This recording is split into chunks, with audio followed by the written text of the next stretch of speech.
5 ఏళ్ళు పరిపాలన చేసావు. మూడు మూడు మూడు మూడు మూడు అని మూడు మీదే ఉన్నావు. ఒక్కటన్నా కట్టావా? ఒక్క రాజధాని కన్నా నువ్వు శంకుస్థాపన చేసావా? ఒక్క రోడ్డు కన్నా శంకుస్థాపన చేసావా? ఏం చేసావా జగన్మోహన్ రెడ్డి? రంగులు వేసుకోవడం సరిపోయింది నీకు 5 ఏళ్ళు. గత గవర్నమెంట్లో వేసిన స్తంభాలకి, గత గవర్నమెంట్లో వేసిన చెట్లుకి, గత గవర్నమెంట్లో వేసిన టిట్కో ఇళ్ళకి మరి సచివాలయాలకి రంగులు వేసుకోవడం సరిపోయింది. నువ్వు 5 ఏళ్ళు పరిపాలన 150 సీట్లు ఎత్తే మహారాజులాగా ఎలిగిపోవాల్సిన నువ్వు చివరికి ఒంటరి బతుకుతున్నావు అనమాట. ఆ ప్రజలు ఆ రకంగా నీకు తీర్పిచ్చారు. సిగ్గు లేకుండా ఇంకా ఏం చెప్పుకుంటారు? మరి మీ టీం అంతా కూడా నువ్వు 23 సీట్లు ఇచ్చారని చంద్రబాబుని ఎంతో అవహేళన చేశావే, మరి నీ 11 సీట్లు ఇచ్చారు. నువ్వు ఏమవ్వాలి? నువ్వు నీకు సిగ్గు ఉండాలి కదా. మళ్ళీ నెడతావు ఎందుకు? నాకు ప్రత్యేక అసెంబ్లీ హోదా ఇవ్వలేదు, నాకు ప్రతిపక్ష హోదా ఇవ్వలేదని ప్రజలే నీకు ఇచ్చారు. ఇంకా గవర్నమెంట్ ఏమి ఇచ్చుద్ది నీకు?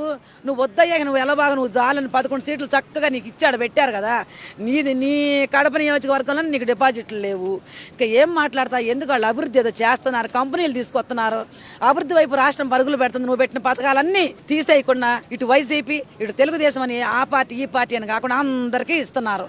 ప్రతి ఒక్కళ్ళకి వస్తున్నాయి. నీకు బాధ ఏంటి? కళ్ళతో చూడలేక ఈ బాధ. శుభ్రంగా పరిపాలన చూడు.